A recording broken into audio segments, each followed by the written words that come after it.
오늘은 공약주 분석 전에 현장에서 들어온 뉴스부터 전달을 해드리도록 하겠습니다. 정부가 우리 자동차 산업이 받을 관세 충격에 대비한 긴급 대책을 내놨습니다. 내용에 따라서 관련주 투자 심리도 움직일 수 있을 텐데요. 세종 스튜디오 연결해서 자세히 알아봅니다. 이혜곤 기자, 정부가 내놓은 긴급 대응 대책의 핵심은 무엇이라고 봐야 됩니까? 네, 최상목 경제부총리 겸 기획재정부 장관은 조금 전 정부 서울청사에서 관계장관 회의를 열고 자동차 생태계 강화를 위한 긴급 대응 대책을 발표했습니다. 우선 정부는 여유자금이 부족한 기업의 긴급 유동성 지원을 위해 2조 원의 정책금융을 추가로 지원합니다. 이에 따라 올해 총 15조 원의 정책금융이 자동차 산업에 투입되는데요.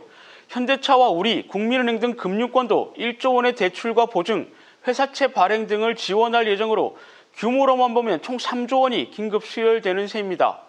또 올해 편성된 2,500억 원의 긴급 경영 안정 자금을 관세 피해 기업이 받을 수 있도록 하고 법인세와 부가가치세, 소득세 납부 기한도 최대 9개월 연장합니다. 새로운 수출 시장을 찾을 수 있도록 수출 바우처 예산도 올해 1,000억 원 이상 추가로 확대할 계획입니다.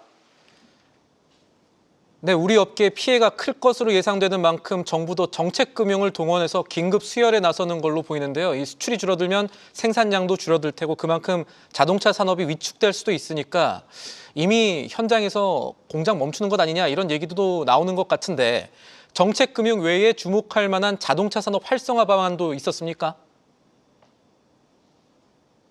네, 맞습니다. 정부는 자동차 업계가 국내 생산 기반을 유지할 수 있도록 내수 활성화 대책도 함께 내놨습니다. 올해 상반기까지만 운영할 예정이던 전기차 보조금은 연말까지 연장하고 최대 40%였던 정부 보조율도 80%까지 올립니다. 신차를 살 때 내는 개별 소비세는 5%에서 3.5%로 낮추고 노후차 폐차에 따른 개소세 감면도 검토합니다. 여기에 자동차 산업 투자 활성화를 위해 자율주행 기술을 국가 전략 기술로 지정해 R&D와 시설 투자에 나선 기업들이 세액공제를 받을 수 있도록 합니다. 완전 자율주행 직전 단계인 레벨 4 자율주행차 판매도 이달부터 허용하면서 상반기에 자율주행 로드맵도 발현할 예정입니다. 네, 정부가 대응에 나서고는 있지만 미국발 관세가 아직 끝난 게 아니죠. 미국과의 협상이라는 과제에 대해선 우리 정부가 어떻게 움직이고 있습니까? 정부는 협상을 지속하면서 동맹국 대비 불리하지 않은 관세 조건을 이끌어낸다는 계획입니다. 한덕수 권한대행은 어제 트럼프 대통령과 통화했는데요. 당선 이후 정상급 통화는 이번이 처음이었습니다. 약 28분간의 통화에서 한 총리는 한미동맹과 북핵 문제, 무역균형 등을 이야기했다고 총리실은 밝혔습니다. 경제협력 분야에서 장관급 협의를 이어가자는 제안을 했고 관세 발표를 앞두고 있는 만큼 관련 논의도 했을 것으로 보입니다.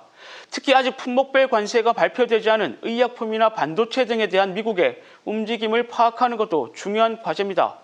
다만 관세 유예나 인하를 끌어내는 것이 쉽지 않을 것으로 보이는데요. 상호 관세는 물론 품목별 관세도 예고된 상황에서 정부가 얼마만큼의 협상력을 가지고 변화를 만들 수 있을지 지켜봐야 하는 상황입니다.